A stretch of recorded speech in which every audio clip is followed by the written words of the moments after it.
நேற்றெல்லாம் நடந்த நேர்பட பேசு போன்ற விவாதங்கள்ல மூத்த பத்திரிகையாளர்கள் சொன்னது, தமிழ்நாட்டுடைய அரசியல் களம் 5 முனை போட்டியாக மாறிடும் 2026 திரு விஜயோடைய வரவுக்கு பிறகு. 5 முனை போட்டியாக மாறுகிற போது திமுகவுடைய எதிர்ப்பு வாக்குகள் பிரிவதற்கு தான் வாய்ப்புகள் அதிகம். அதனால திமுகவுக்கு தான் 2026க்கான வாய்ப்புகள், வெற்றி வாய்ப்புகள் அதிகமா இருக்கு அப்படின்னு சொன்னாங்க. அதுல உங்களுடைய கருத்து என்ன? தமிழ்நாடோட அரசியல் களம் எப்படி இருக்கும்னு நீங்க நினைக்கிறீங்க? ஏன்னா இன்னும் 2 ஆண்டுகள் இருக்குன்னு நீங்க சொல்றீங்க. அதுல எப்படி மாறுவதற்கான சாத்தியக்கூறுகள் இருக்குன்னு நீங்க நினைக்கிறீங்க? ஊகத்தின் அடிப்படையில் பேசுறது எவ்வளவு சரியா இருக்குன்னு தெரியல. பட் விவாதத்தோட ஒன்றை மட்டும் சொல்ல விரும்புகிறேன். இந்த அத்திக்கடவு அவிநாசிங்கம் அந்த திட்டம் இருக்கு இல்லைங்க, பல பேர் அதுக்காக உரிமை கொண்டாடலாம், பெருமை கொண்டாடலாம். வரலாற்றில் எடப்பாடிக்குன்னு ஒரு இடம் கண்டிப்பாக இருக்கும், தொடங்கி வச்சார். அதே போல் டாக்டர் சிவசாமி என்பவரோடு முதலில் குரல் கொடுத்தவர் மருத்துவர் ஐயா. முதல் சுற்றுல ஜெயலலிதானால இந்த சுற்றுல திரு எடப்பாடி பழனிசாமி பதிவு செய்து சொல்லணும். அதான் முதல் சுற்றுல ஜெயலலிதாங்கிறதுனால இந்த சுற்றுல எடப்பாடி பழனிசாமி பிரிச்சுக்கிட்டீங்க. நீங்க 2 பேருக்கும் தொந்தரவு வர வேண்டாம். இல்ல, முக்கியமான விஷயம் சொல்றேன். அதுங்க வருகிற 2026 தேர்தல் நீங்க சொல்ல விரும்புவது அல்லது மக்கள் மனநிலை என்பது திமுகவுக்கு எதிராக எல்லாரும் சேர வேண்டும் என்பதுதான். அவருடைய வேறு பொருள் சொன்னா திமுக இருக்கக்கூடாது என்ற நிலையில் தான் 2026 இருக்கணும் அப்படிங்கிற மனநிலை சொல்றீங்க. நான் அந்த பாயிண்ட் கூட போல, மக்களுக்கான நல்லாட்சி அமைவதற்கான ஒரு வாய்ப்பாக 2026 இருக்கணும். நடந்து கொண்டிருப்பது நல்லாட்சி அல்ல, அதில் மாற்று கருத்தே வேணாம். இப்ப 2026 எப்படிப்பட்ட கூட்டணி அமைய வேண்டும்? திமுக எதிராக அனைவரும் இணைந்து ஒன்றாக சேர்ந்து போரிட வேண்டுமா கேள்வி கேட்கிறீங்க. அந்த மாதிரி திட்டங்களை விட எந்த கருத்தாக்கங்களின் அடிப்படையில், என்னுடைய கருத்துல மூத்த பத்திரிகையாளர்களுடைய யூகமாக இருக்கு, இப்படி அனுமானிக்கிறாங்க. 5 முனை போட்டியாக மாறும் 2026 அரசியல் களம், தேர்தல் களம். அப்போ திமுக எதிர்ப்பு வாக்குகள் பிரிவதற்கான சாத்தியக்கூறுகள் இருக்குங்கிற போது திமுகவுக்கு அது சாதகம்னு சொல்றாங்க. நீங்க எப்படி வீழ்த்துவீங்கன்னு நான் கேட்கிறேன். இது ஊகத்தின் அடிப்படையான கேள்வியாக இருந்தாலும், எத்தனை பிரிவாக போட்டியிட்டாலும் நான் இன்னும் திமுக கூட்டணி நாங்கள் முடிவு பண்ணல. திமுக அவருக்கான வாய்ப்பு மிக மிக மிக குறைவு. குறைய மக்களுக்கு எதிரான ஆட்சியாக தான் திமுக இருக்குது. எல்லா தரப்பும் சாலையில் போற ஒரு தள்ளு வண்டிக்காரன் முதல்ல பல்வேறு விதமான அதிருப்தியில் இருக்காங்க. மின்சாரம் அவங்க சொன்ன மின்வெட்டே இருக்காது. நான் மருத்துவமனை நடத்தி கொண்டிருக்கிறேன், மின்வெட்டு தினமும் இருக்குது. அது ஒரு தொடக்க புள்ளி தான். அவர் இண்டஸ்ட்ரி பத்தி சொன்னாரு.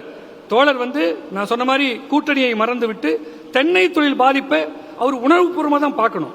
இப்படி எல்லா மக்களுக்கும் பாதிப்பு இருக்கிற நிலையில கூட்டணிக்கு உணர்வுபூர்வமா பார்க்கணுமா? எப்படி புரிஞ்சுக்கணும்? உணர்வுபூர்வமாக சிங்கிள் பாயிண்ட் தான், நல்லாட்சி அமைய வேண்டும். நிச்சயமாக திமுக நல்லாட்சி தரவில்லை என்கிற பாயிண்ட்ல தான். அதே சமயத்தில் 2026 தேர்தல் கணக்கு என்பது இப்போதே போடுறது ரொம்ப டூ ஏர்லி. எங்களை போன்றவர்கள் 2 கருத்துல உறுதியா இருக்கும். தேர்தலுக்கு கூட்டணியே இருக்கக்கூடாது, எல்லா கட்சியும் தனித்தனியாக நிற்கணும், அவரோட வாக்குகளை பெற்றுக்கொள்ள வேண்டும். ஆனா அது பிராக்டிகல் இல்ல. என்ன சாத்தியம் இல்ல. அது ப்ரொபோர்ஷனல் ரெப்ரசன்டேஷன் என்று சொல்லக்கூடிய விகிதாச்சார பிரதிநிதித்துவம் வந்தாலும் நடக்கும். அது வரைக்கும் வேற வழியில கூட்டணி தான். ஆனால் தேர்தலுக்கு பிறகு கூட்டணி ஆட்சி தான் அமையும். ஏனென்றால் ஒரு சின்ன உதாரணம், நான் இப்ப முதல்ல பேசின அதே உதாரணம் தான். இன்னைக்கு லேட்டரல் என்ட்ரியில பின்வாங்கியது பாரதிய ஜனதா கட்சி. என்னன்னா கூட்டணினால தனி மெஜாரிட்டியா இருந்தா அந்த மாற்றம் நிகழ்ந்திருக்காது. இன்னைக்கு திமுக அரசு லேட்டரல் என்ட்ரியை யாரையும் மதிக்காம செய்யறாங்கன்னா கூட்டணி இல்லை. எந்த அரசாங்கமா இருந்தாலும் அவர்கள் அனைவருடைய கருத்துக்களையும் கேட்பவர்களாக, எல்லாருக்கும் அவருடைய குரலுக்கான இடம் இருக்கிற ஒரு ஆட்சியா இருக்கணும். அது கூட்டணி ஆட்சியில் தான் இருக்கணும். தேர்தலுக்கு முன்னால கூட்டணியை விட தேர்தலுக்கு பின்னால கூட்டணி வேணுங்கிறத என்னுடைய கருத்து. 26 அதை சாத்தியப்படுத்தும் நினைக்கிறீங்களா? தமிழ்நாட்டில் கண்டிப்பாக வாய்ப்பு இருக்கிறது. 2 காரணங்களால. தமிழகத்தின் மிகப்பெரிய ஆளுமைகள் 2 பேர் இல்லாத தேர்தல். சென்ற தேர்தல் அதுதான். ஆனா வருகிற தேர்தலில்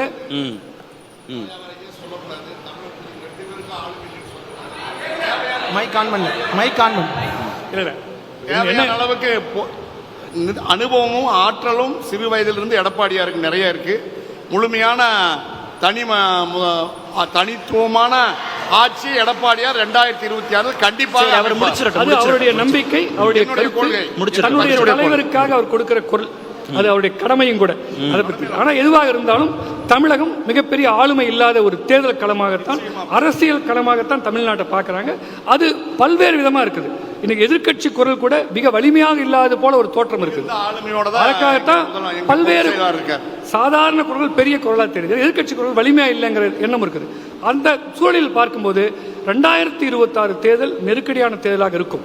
எதுவாக இருந்தாலும் கூட்டணி கட்சி வாய்ப்பு இருக்குது. நான் வெளிப்படையாக சொல்றேன், ஒரு குறிப்பிட்ட கட்சி தனி மெஜாரிட்டி இருந்தா கூட கூட்டணியில் ஆட்சி பண்ணுங்க.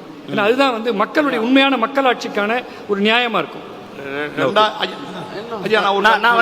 வந்துடுறேன். நான் உங்க 2 பேர்ட்டையும் தான் வாங்கணும். நான் திரு முபாரக்ட்ட மட்டும் வாங்கிட்டு வந்துடுறேன். 2026 தேர்தல் களத்துல கூட்டணி ஆட்சி வருவதற்கான சாத்தியக்கூறுகள் பிரகாசமா இருக்கு அப்படின்னு திரு செந்தில் சொல்றாரு. இல்ல, அது கூட்டணி ஆட்சிக்கான சாத்தியக்கூறுகள் குறைவு. கூட்டணி ஆட்சி வேண்டும், அது ஒரு வகையில வந்து சமூக நீதி கண்ணோட்டத்தில் சரி என்பது வேறொரு விஷயம். இப்ப நடந்துட்டு இருக்கிற திமுகவுடைய ஆட்சி கூட கூட்டணி ஆட்சியாக இல்லாவிட்டாலும் கூட்டணி கட்சிகளால் நடத்தப்படுகிற ஒரு ஆட்சி என்பது வேறொரு விஷயம். 2026 பொறுத்தவரை அது நாங்கள் திரும்ப நாங்கள் சொல்லிட்டு இருக்கிறோம், தமிழ்நாட்டில் திமுக அல்லது அதிமுக, திமுக கூட்டணி அதிமுக கூட்டணி அப்படி சொல்லுகிற தைரியம் எங்க கூட்டணிக்கு இருக்குது. ஆனால் திமுக கூட்டணிக்கு வந்து அது வந்து இல்லை. அதுதான் இப்ப கடந்த தேர்தலில் திமுக வெர்சஸ் பாஜக என்று கொண்டு வருவதற்கான ஒரு முயற்சி வந்து செய்யறாங்க. 2026 நான் எப்பொழுதும் தமிழ்நாட்டுடைய உங்களை ஆட்டத்துல 2 தரப்பும் சேர்த்துக்க மாட்டேன்றாங்கன்றீங்களா? அதிமுக கூட்டணியே 2 பேருமே ஆட்டத்துல சேர்த்துக்க மாட்டேன்றாங்களா? அது ரொம்ப தெளிவான விஷயம். நீங்க சொன்ன மாதிரி தமிழ்நாட்டில் தன்னுடைய எதிரியை தனக்கு தோதுவாக வடிவமைக்கிற ஒரு திட்டம் தான். அப்படி ஒரு நரேட்டிவ் திமுக செய்கிறது. 2 தரப்புக்குமே திமுக செய்கிறது ஒன்றுமில்லாமல் ஆக்கிவிடலாம் என்று நினைக்கிறார்கள். இப்போ சொல்லி காட்டினபடி இருக்கிற எல்லா பிரச்சனைகளும் திமுக அரசுக்கு எதிராக நிற்கிறது. ஒன்று. இரண்டாவது, எந்த அரசுகளும் மக்களுடைய எதிர்ப்பு இதனால் மட்டும் மாறுகிறது என்பதை காட்டிலும் அவர்கள் செய்கிற தவறுகள் தான் அவருடைய ஆட்சியை கவிழ்த்ததாக வரலாறுல மிக முக்கியமானது இருக்கு. அது எல்லா கட்சிகளுக்கும் அது எல்லா ஆட்சிகளுக்கும் பொருந்தும் என்கிற சூழல் இருக்கிறது. இப்ப 2026 பொறுத்த வரைக்கும் ஒரு விஷயத்தை உறுதியா சொல்ல முடியும். நாங்க பாஜக நாங்க இருக்கிறோம் இப்ப தோழர் முருகானந்தம் வர்ற மாதிரி எல்லா இடத்துலயும் வந்துட்டு இருக்கிறாங்க. ஒரு சந்தானம் ஒரு ஜோக்கில் ஆரியாவுக்கும் சந்தானத்துக்கும் நடக்கிற விவாதம் மாதிரி தான். ஊருக்கே பருப்பா இருந்தாலும் வீட்டுக்கு தொடப்பக்கட்டதாயா என்று சொல்வத மாதிரி அவர் இந்தியாவுக்கு பெருசா பிஜேபி இருக்கலாம், ஆனால் தமிழ்நாட்டை பொறுத்த வரைக்கும் பிஜேபி என்பது டசன்ட் மேட்டர். இந்த 20% வாக்குகளுக்கான போட்டி தான் நீங்கள் சொல்லி காட்டிய எல்லோருடையும் போட்டி நடக்கும். 80% என்பது திமுக கூட்டணி அதிமுக கூட்டணிக்கு இடையிலான ஒன்றாகத்தான் இருக்கும் என்பது வரலாறு பதிவு செய்திருக்கிறது. இரண்டாவது கூட்டணி, அதுலதான் நான் திரு செந்தில் கேட்ட அதே கேள்விதான். திமுகவுக்கு எதிரான வாக்குகளை நீங்க 4 பேர் பிரிச்சுக்க போறீங்க. அதிமுக கூட்டணி, தேசிய ஜனநாயக கூட்டணி, திரு விஜய், திரு சீமான் போன்றவர்கள் பிரித்துக் கொள்கிற போது திமுகவுக்கு தான் அது லாபமா இருக்க போகுது. இதுவரைக்கும் உள்ள தமிழகத்துடைய வரலாறு என்பது 20%க்குள்ளதான் எத்தனை கட்சிகள் வந்தாலும் பிரித்துக் கொள்ள முடியும். ஆனால் 80% என்பது திமுக கூட்டணி அதிமுக கூட்டணி. 2 தேர்தல்கள்ல அதிமுக கூட்டணி இல்லாமல், அம்மா இருக்கும் பொழுது அதிமுக கூட்டணி இல்லாம 49% வாக்குகள் வாங்கி இருக்கிறாங்கிறது தமிழ்நாட்டுடைய அரசியல் வரலாற்று ஒரு ரெக்கார்ட் பிரேக். எனவே கூட்டணி பலம், கூட்டணி இல்லை என்பது எல்லாம் சேர்ந்து, அதாவது பர்சனல் டிஸ்கோர்ஸ் எத்திக்ஸ் என்று சொல்வார்கள். இந்த 3ஐயும் ஒருங்கிணைத்த கூட்டணி. மக்கள் மொழியில யார் பேசுகிறார்களோ அவர்களை ஆதரிப்பதற்கு மக்கள் தயாராக இருக்கிறார்கள்.